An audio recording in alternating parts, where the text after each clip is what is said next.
Okay, here's the news for this week. It's going to be a mixture of news. By the way, thanks for all the comments and the votes and opinions and everything. It was overwhelming that 99.9% of anybody that reacted to the voting thing was said, leave it as it is. All right. Today ain't going to be all, I'm going to say, it's not bad news, it's just news. It's just what it is. Today, front headlines in the Daily Sun, which is all good news. Villages MSA among fastest growing in U.S. This is like 10 years in a row for us. The Villages are still one of the top 10 fastest growing communities in the country, according to the U.S. Census data released today. Population of the Villages metropolitan statistical area, which includes all of Sumter County, but not villages in Lake and Marion counties, grew by 2.5% from 2016 to 2017, according to the new census data. That earned the Villages the 10th spot on the annual list of fastest growing metropolitan areas in the country. And it said here, the population of the Villages metropolitan statistical area increased by 32.8% between 2010 and 2017, according to the data from the U.S. Census Bureau. And the only 9 that's ahead of us as far as growth in that period of time, number 1 is St. George, Utah. Number 2 is Myrtle Beach. Number 3 is Greeley, Colorado. Number 4 is Bend, Redmond, Oregon. Number 5, I'm not even sure I can pronounce, Coeur d'Alene, Idaho. Number 6, Lakeland, Winter Haven, Florida. Number 7, Boise, Idaho. Number 8, Provo, Orem, Utah. Been there. That's a gorgeous area. 9, Austin, Round Rock, Texas.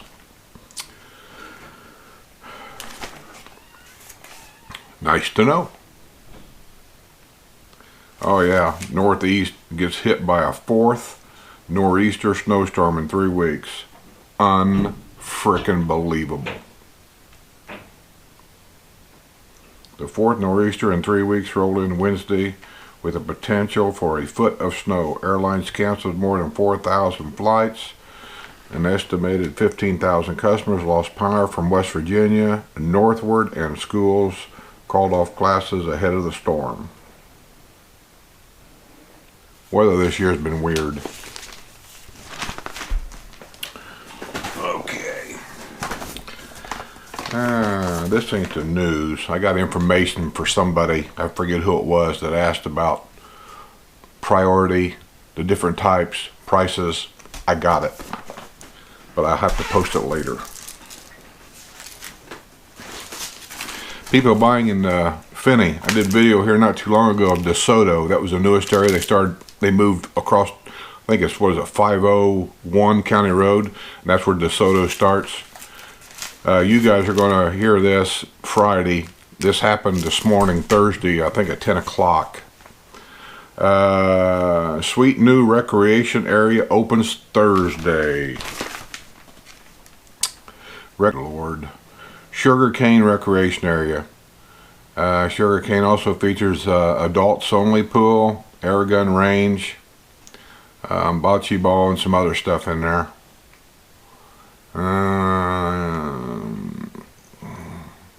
Yeah, amenities in the southern end of the Villages would get a little sweeter this week with the grand opening of Sugarcane Recreation Area on Thursday. Sugarcane Recreation Area will be the first facility to open in the village of DeSoto, complete with air gun range, walking trail, and adults only pool. It's the first of many amenities slated to open. So, Sugarcane Recreation Area grand opening and ribbon cutting will be at 10 a.m. Thursday. That was this morning. You're going to hear this Friday, I know. Recreation area is located on Finney Way in the village of DeSoto, east of Finney, Putt and Play. And it says to learn more about the village's Air Gun Club, visit airgunclub.org.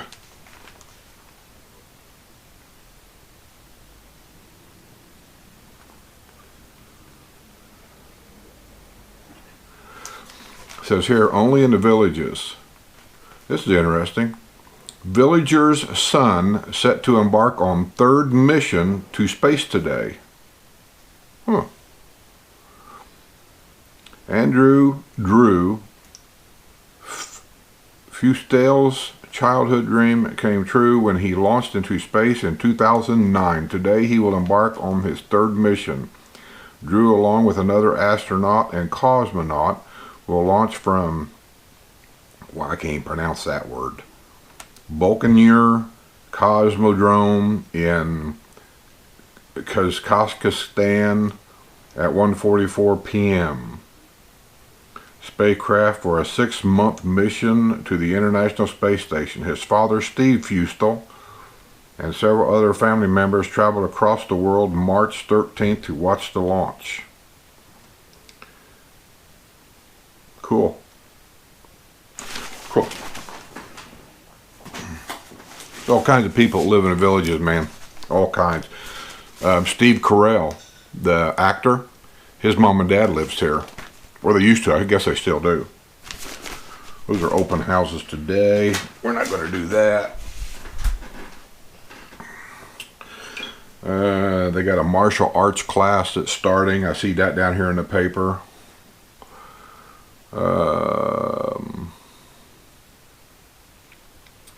Let me find some more news here.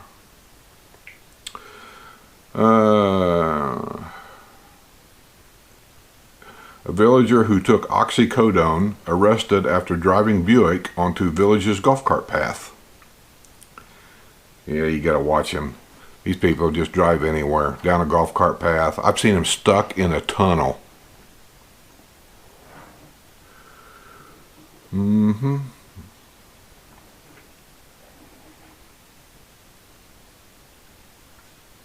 Okay, there's really not much left there.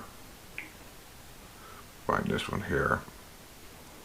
Villager arrested after alleged attack on live-in lady friend who wanted to take a shower.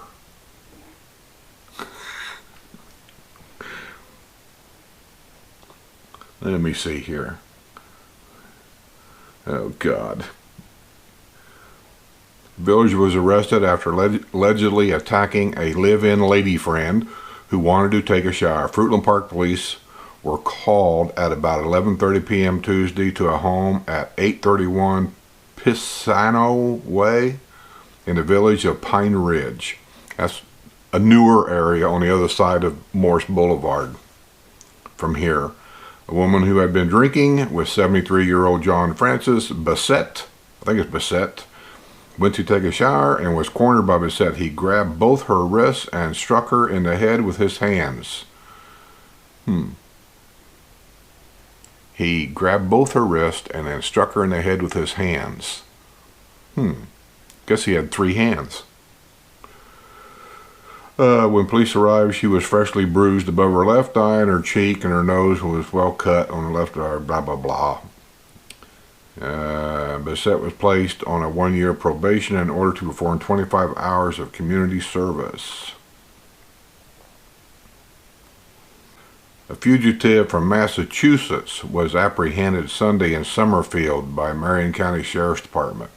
Summerfield is a town that borders the villages, but it's not part of the villages. He was taken into custody at 10:45 a.m. at a residence at which he has been living in the 8200 block of Southeast 147th Place. He was wanted on a warrant charging him with assault and battery with a dangerous weapon. And we got rid of him. Mother of Summerhill problem child sentenced in Lake Sumter Landing for a DUI. Yeah, this lady's been a problem for a while. She's been reported several times. She's got a child living with her. There's supposed to be no children living here full time. The only exception would be is if the child's handicapped in some way. I'm not sure this one is, but they might be using that as an excuse. I don't know. But they'll ask for medical proof. But anyway, now she's been arrested for drunk driving. So There's a lot of arrests around here for drunk driving, or driving under the influence. I guess I should say DUIs is not necessarily drunk driving. Driving under the influence could be taking too many pain pills that affects your motor skills. A DWI is driving while intoxicated. So there is a difference. And what else? 81-year-old snowbird ticketed as a result of accident. Oh, see that car upside down? We reported that like last week. Something happened up there, I don't know what it was, but apparently after an investigation, the 81-year-old was ticketed for probably reckless driving. A jailer was arrested at Sumter County Detention Center for providing food, cigarettes, chewing tobacco to an inmate. Man, you'd think that they would know better. I mean, by God, they work there. A villager besieged by mole crickets pleads for more time to deal with lawn problem. Yeah, mole crickets is a real thing. I thought it was a joke too when I first moved down here, but it's not. And what else we got? Firefighting resources to be adjusted to meet demands of villages of Southern Oaks. Yeah, there's going to be a big argument about this because I don't know how this is going to work either. I mean, basically we're a retirement community. We're not necessarily a private community, but we do have our own governments in each deed area to handle our finances and things of that nature. So Sumter County, I don't know how they do all this, and I don't know how it works. But anyway, Sumter County plans to adjust firefighting resources to meet the demands of the massive village of Southern Oaks development south of State Road 44. The county also plans to accelerate constructions of a fire station near State Road 44 and the Florida Turnpike to prepare for a state program to stockpile fuel for emergencies like Hurricane Irma. That's all well and good. Tuesday, Bradley Arnold discussed the plans Tuesday at a workshop meeting of the Sumter County Board. The county operates two networks of fire stations, one serving the villages and the other serving the rest of the county. From the county's perspective, we do view them as one fire service. See, they're trying to change our fire stations here inside the villages to being Sumter County fire stations to be used all over the county, where as of right now, unless it's an all-out emergency, these fire stations are strictly used within the villages.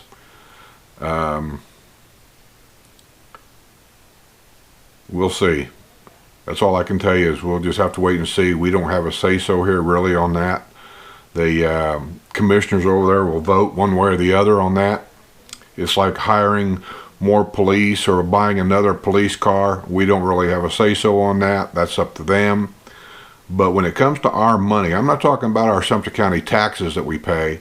I'm talking about our amenity fees. I don't really know how it all works, but it seems like a lot of times they try to get into our amenity fees to pay for stuff that's really, I don't see where we're responsible for, or at least not all of it. So that's the part that I'm kind of concerned about, and I'll keep an eye on that for you. I'll do the best I can do. I mean, if they don't publish it, then I won't know.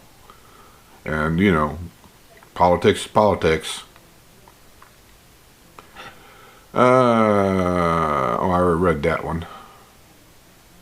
What else have I got? By the way, you guys can get all this news too. A lot of this, what I get, is from the villagesnews.com. That's the local guy that started this because he got tired of all good news in the Daily Sun, like nothing ever happens here. So he started this. And there's a lot of people here that read this, and I'm one of them. You take it for what it's worth. If you're one of them kind of people that like to walk around with your head in the sand all the time, then you don't want to read it. Sinkhole remediation nears completion at home in the village of LaBelle. That's also over there by Pine Ridge on the other side of Morris. They've had a sinkhole. I don't know if it's a huge sinkhole, but it's been over there for a few months now. And I guess now they're starting to fill it in. See, they can't fill it in with concrete or anything until there's an official person, and I can't tell you his title. He has to declare that hole to be, I don't know what the word they use. In other words, no more activity. It's not caving in anymore 40 feet below the ground. It's declared to be dead, so to speak. Once he does that, then the trucks can come in and start filling it in and doing what they got to do. But until he does that, nobody can do anything. Oh, here we go. Villager arrested in attack on woman over parking spot at doctor's office. Oh my God, look at the size of this guy. Jesus. What the hell's the matter with you people? I mean, this guy's big enough to who knows what, and this lady probably wasn't very big, probably scared the hell out of her. A villager has been arrested in an attack on a woman over a parking spot at a doctor's office. The woman had ran frantically into an employees-only entrance at Family Physician's office on U.S. Highway 441 in the Villages as she was being chased by 66-year-old Russell Bowser of 1208 San Juan Drive. That's way up there by Spanish Springs, by the way. The altercation began at about 12:30 p.m. Wednesday when the woman pulled into a shaded parking spot at the physician's office, according to an arrest report from the Sumter County's Sheriff's Office. Bowser apparently had wanted to park in the same spot. He immediately became confrontational. He banged on the woman's driver's side window and demanded that she move her vehicle. She attempted to climb out the passenger side, but Bowser moved to that side of the vehicle to prevent her from getting out. She had her left leg out, but Bowser, who is 6 feet 2 inches tall and weighs 300 pounds, pushed the door closed on her leg. After 4 or 5 minutes, she escaped and ran into the doctor's office. Bowser chased her while yelling profanities and racial slurs, including the N-word. Well, I guess I don't need to read any more. He'd been arrested, and he was his bond was set at $6,000, so he's probably out on bond. And Bowser previously had been in the news due to a dispute with a neighbor over landscaping. And he's lost all that too. It says he has made several appeals. That means that he's losing the case. Man, this guy just seems like to me that he just needs to find somewhere else to live because he's not going to be happy here at all.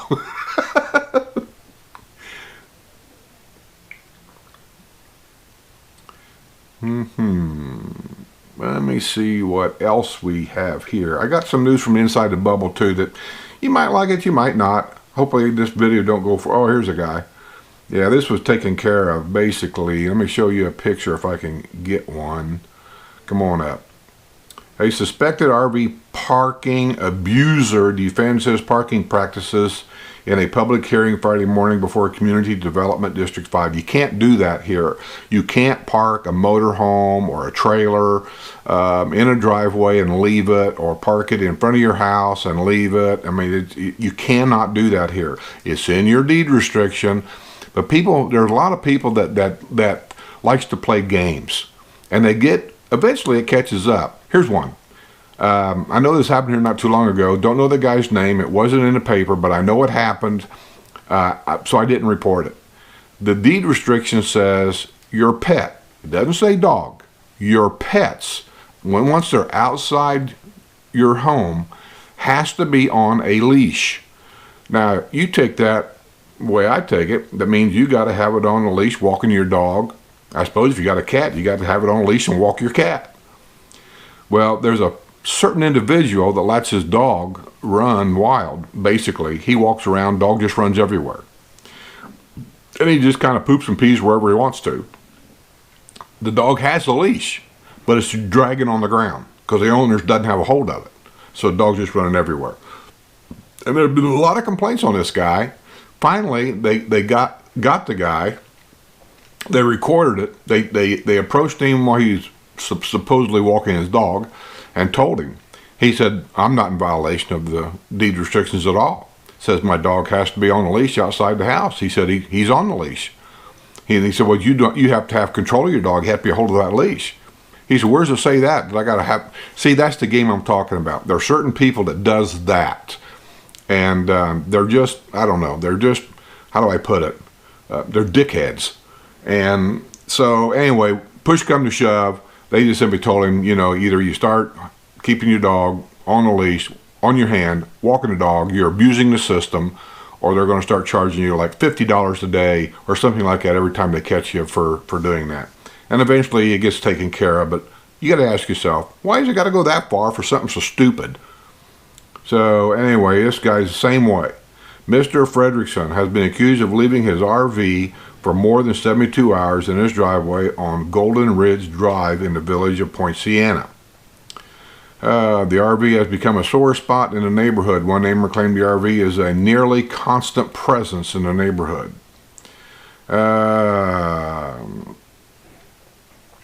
Let me see if it gets down. It's a lot of stuff in here that doesn't really have anything to do with all this and that. Fredericks claimed he frequently takes the daytime camping trips and needs time to clean up the RV.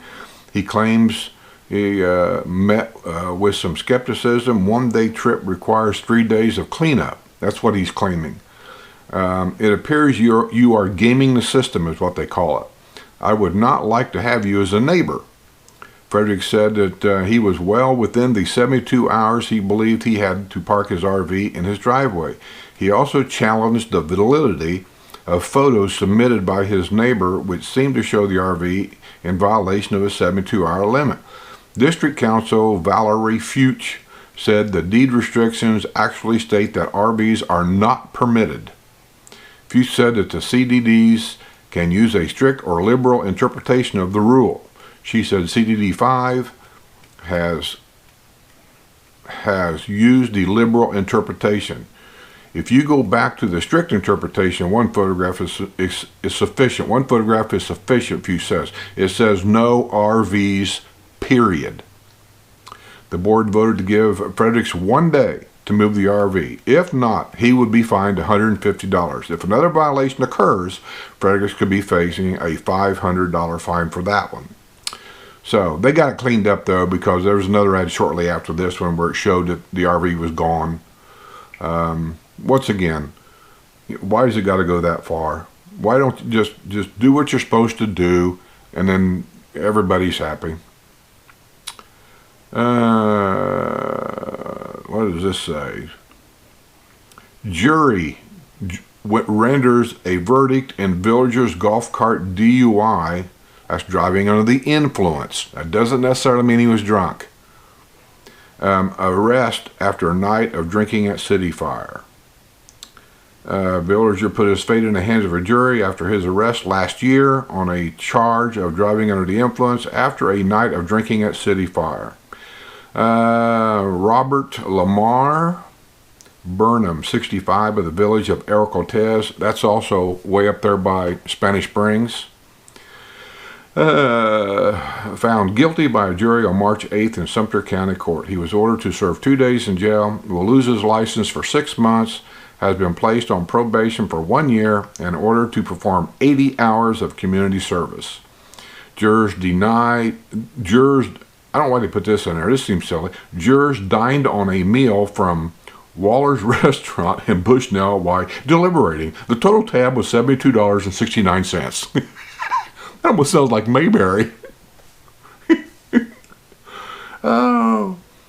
Burnham was driving his golf cart at 9:45 p.m. July 8 when he ran through a flashing stoplight on Canal Street. Canal Street is downtown Sumter Landing. Canal Street and Old Mill Run.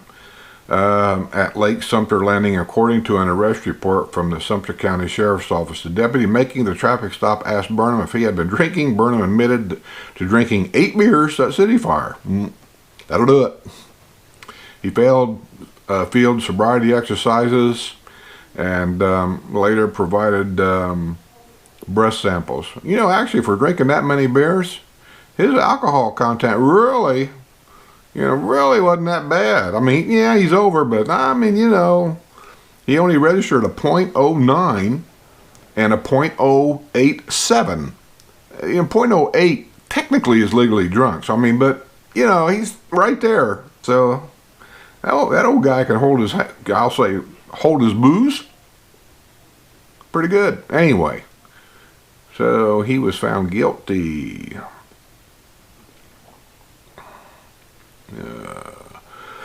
Bocce ball tournament that they have up there. We have all kinds of clubs here, and they sponsor their own tournaments, and there's all kinds of those things that goes on here every day that collects money for the needy, charities, all kinds of stuff.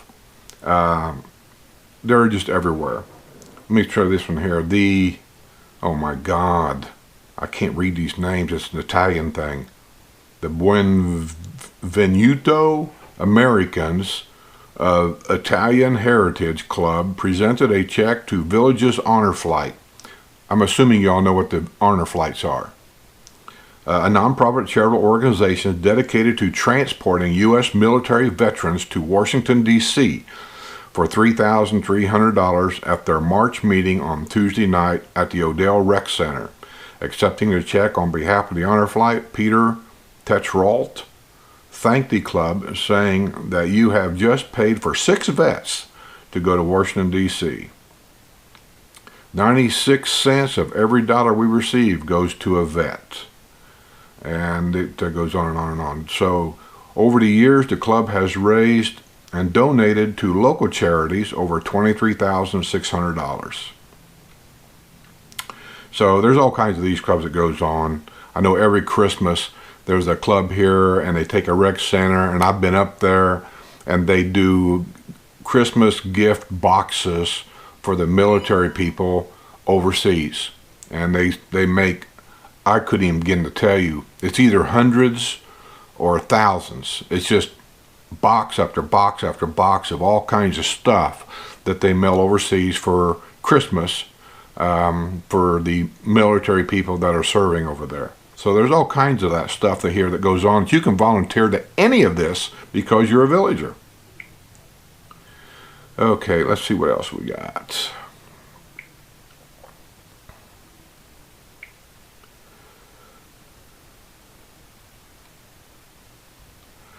Village of Sunset Point couple could face fines over illicit berm installed in their yard. I bet it's against the deed restriction up there. They didn't read it. People just don't get approval. They just think, well, I'm just going to do this. It's no big deal. And it may not be until somebody complains.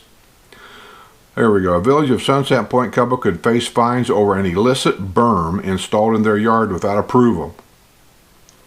The home of Thomas and Mary Jane Bloom at 1882 Blythewood Loop was the subject of a public hearing Friday morning before the Community Development District 5 Board of Supervisors. The complaint about the berm was received in September by community standards.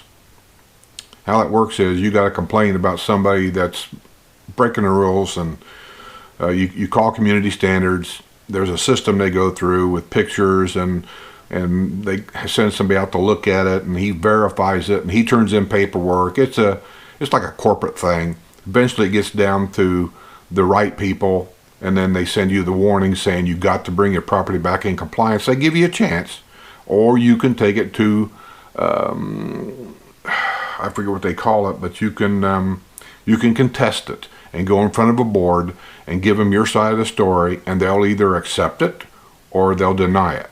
But without some really, really good evidence and proof on your part, you're going to lose. A second application, now this is the guy trying to get it approved. A second application was filed November 18th, but the ARC denied that one because what the Blooms sought permission to create a barrier and was not aesthetically pleasing, harmonious to the neighborhood. A third application to the ARC on November 29th was rejected because additional information was required, including photographs.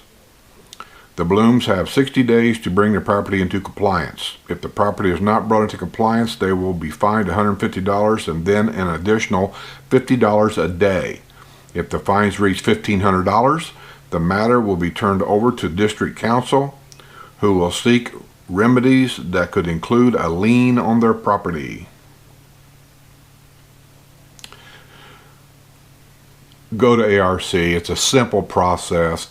It just covers your ass. That's all. Then the neighbors can complain all they want about something that's been approved, and there ain't nothing going to happen. I've done it myself. It's easy peasy. Okay. It's here just showing a picture of the RV being removed, so it's gone. And what we got here? Villager who went drinking at the square arrested in vehicle discovered at postal station. Well, he couldn't make it home. Hey, I think I'll pull over here and take a nap. Villager who went drinking at the town square was arrested in a vehicle discovered at a postal station. A member of Sumter County EMS at about 9:30 p.m. Tuesday was at the postal station on Morse Boulevard, north of County Road 466, where the man had been found in a Mazda slumped over the steering wheel. The EMS crew member shook the car and knocked on a window to wake up the man. When the driver was roused, he tried to pull away. The EMS crew member seized the keys. Good for him. A Sumter County Sheriff's deputy arrived on the scene and identified the driver of 70-year-old Godfrey Thomas Squire. That's kind of a neat name, don't you think? Godfrey Thomas Squire.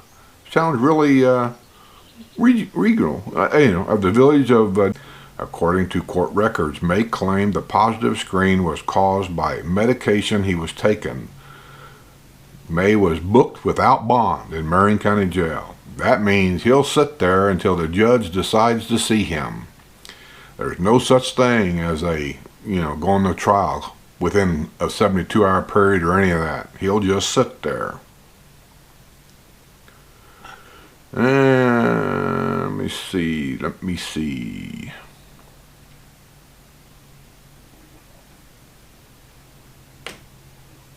Here's another one. I'll just do this one quickly. It gets redundant after a while. Village of Bridgeport at Lake Meona woman arrested in golf cart DUI after Winn-Dixie wine run. That's it. It just gets old after a while. I mean, they're just stupid.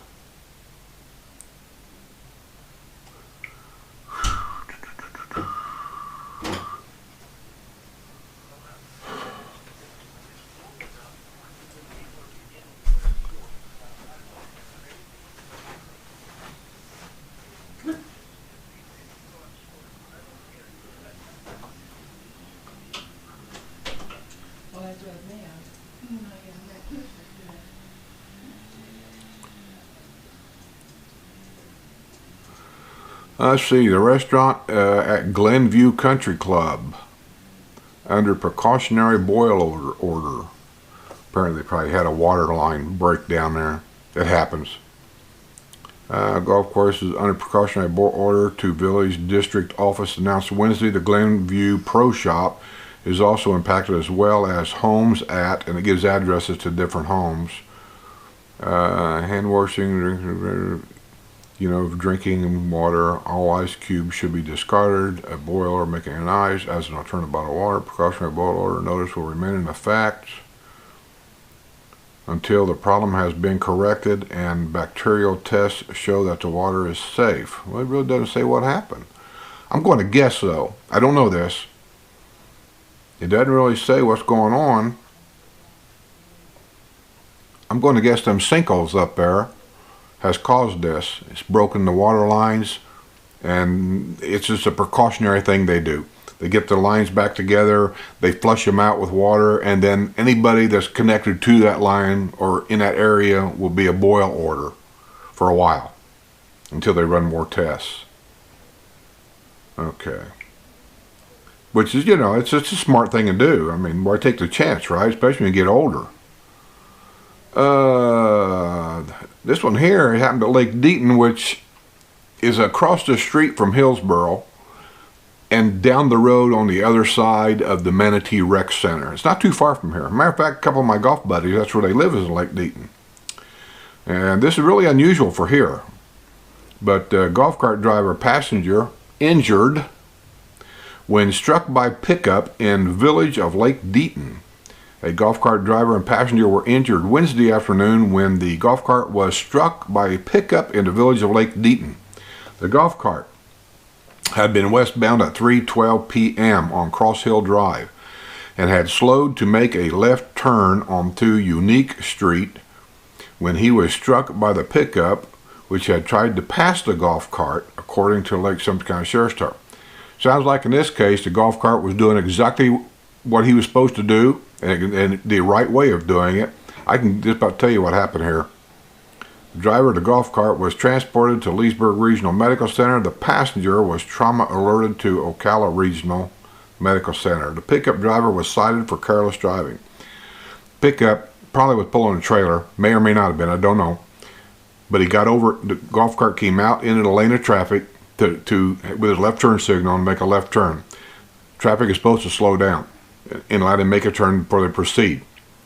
They're not really supposed to be in that golf cart lane. They're just not supposed to be there. It's a solid white line. Pickup tried to go over between the golf cart.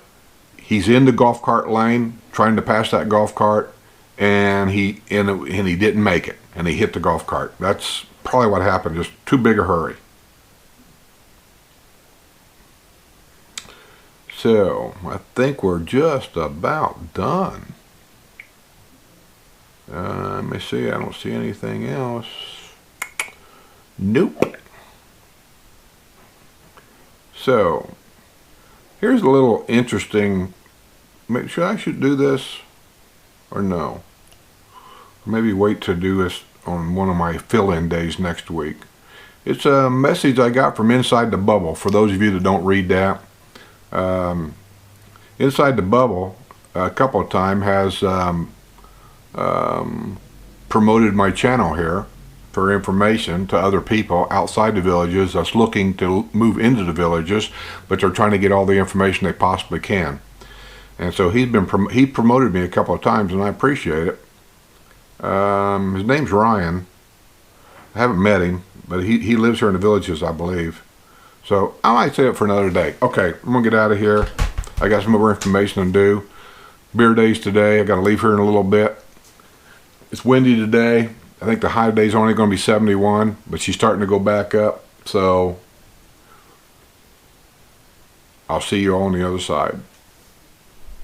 I'm not going to have a decent... I just want to say a shout out to John. I forget your last name, but he came down to Men's Beer Day at Cody's, and he sat with us and had a couple of beers and bought me a beer. Thank you. I don't know how long he was there, half hour, maybe 45 minutes, and he talked with me and some of my friends there and had a good time. John, good luck. I know you're retired. I know you're looking. I wish you luck, and it was nice meeting you, and I'll see you on the other side.